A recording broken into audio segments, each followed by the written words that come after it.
Bismillahirrahmanirrahim. Assalamualaikum warahmatullahi wabarakatuh. Waalaikumsalam warahmatullahi wabarakatuh. Good afternoon, ladies and gentlemen. Well, in this opportunity, I'd like to deliver a presentation regarding my research with Mr. Sucipto. Well, of course, my presentation might be different from all of you because this came from my research, my journal, with Mr. Sucipto, PhD, with the title English Proficiency and Professional Success, the Insights from Non-English Department Students. Okay, next. Well, for your information, before I move forward, this research has been delivered or presented in the international conference in the UII this year. And of course, every research has the basic principles, introductions, aims of the study, the methodology, and the findings and discussions. And of course, the last one is the conclusion. Next one. All right, we move to the introduction. Well, first, we will be talking about the background of the study. But the first one is the English global importance. Of course, English language is a global language. Therefore, it is very important to study for all of us because we as Indonesian people is the foreigner learners for the English language education. And the second point is the importance of needs analysis in English education. Well, I think in every education it has to be the need analysis, and especially for the English education. Well, it might be the teachers or the students for the needs analysis. And the third is the challenges by non-English major students. Well, we as Indonesian people, as the foreigner learners as the English education, there are numerous challenges that we face during learning English language. And the fourth is the English proficiency's impact on careers. English language education is really important for the future career that opens doors to have a great opportunity to work in the international cooperation or perhaps to work in working abroad, maybe in the UK or American, etc. And the next one, please. All right. Next one, we'll talk about the identification of the problem. Well, here are the three problems of my research. Well, the first one is the gap in English proficiency among non-English students. Well, how far they know the English language until now. And the second problem is the limited exposure to effective language learning methods. Well, of course, every teachers or every lecturers apply numerous methods to teach English language in the classroom, whether it is practicing or full materials.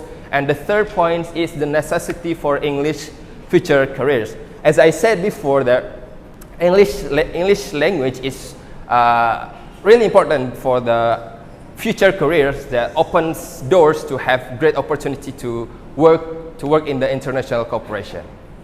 Next one, please. All right. Here is the aim of the study. Well, the first one is to explore the perspectives of non-English language educations to learn English. Well, how well they know English, how far they know English until now. And then the second aim of the study is to identify challenges faced by the students. And the third one is to determine the effectiveness of learning English for potential employment. Well, for this point is to know that the teaching methods in the classroom, is that really related to their future career or not. And next one, please. All right, this research method is, again, three respondents. Well, the first respondent is the student from Indonesian Language and Literature students of UAD, and the second student is from Psychology Department of UAD, and the third is the student from Fiqh and Fatwa Department by MBZUH University Abu Dhabi. And the type of study here is I use qualitative method, and I obtain the data through the interviews, of course. The next one, please. All right, findings and discussions. Here we come to the findings and discussions. Well, I found that the respondents of using English by respondents, well, the psychology and Indonesian language and literature students, they they use English language not in everyday life, but they use only in the classroom, and that is only for the English language courses. Well, in every week they have one or two times of learning English language in the classroom. Well, both students are the fifth semester of UAD students. Well, so I think there's a lot, oh, no, not a lot, but it is a little time to learn English. And the second one is, while Fiqh and Fatwa student, he is studying abroad, so they frequently use English in everyday life. They use English as a second language. Well, the first language is Arabic, of course, and the second one is the English. So therefore, they have to use English to to interact with other people, especially in bargaining the products or shopping in the supermarket. And then the next one, please. All right. The second I found that the challenges in learning English. Well, the three respondents found two challenges.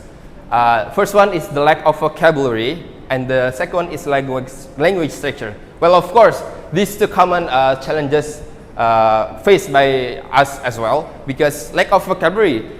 Yeah, of course, we are Indonesian people, and we are not using English in everyday life, and we are not using English in daily activities. So therefore, the vocabulary is really limited. And the language structure, the language structure is really important, but yeah, it is kind of really hard to learn, but it is really important to master the language structure. And the teaching methods that do not align with the professional careers, with the professional needs. Let's say, for example, the psychology students, she said that he learned English in the classroom only for the lecturers and the students teaching the materials only, and then the practicing is not really always to do. Therefore, the teaching methods is not really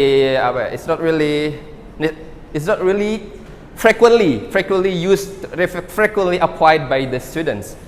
And since the majority of books and publications relating psychology are written in English, here is the reasons why the psychology students face difficulties in researching English journals or English articles, because they study using references from the English journal, because psychology, most of the journals are written in English. Here are the relating journals as before. Next. All right. The second final and discussion is the perceived importance of English. Well, of course, all the respondents acknowledge that English is really important to their respective future careers.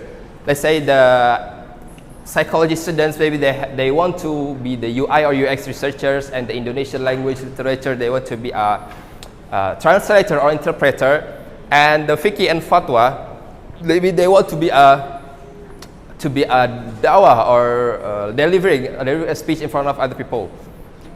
And the second one is English was viewed as essential not only for academic and professional needs, but also as a means of cultural and knowledge exchange in globalized world.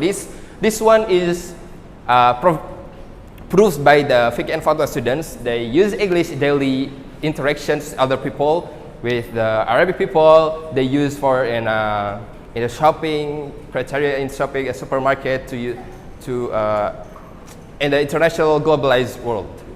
Can we jump to the conclusion? Yeah, this one next is conclusion. Yeah.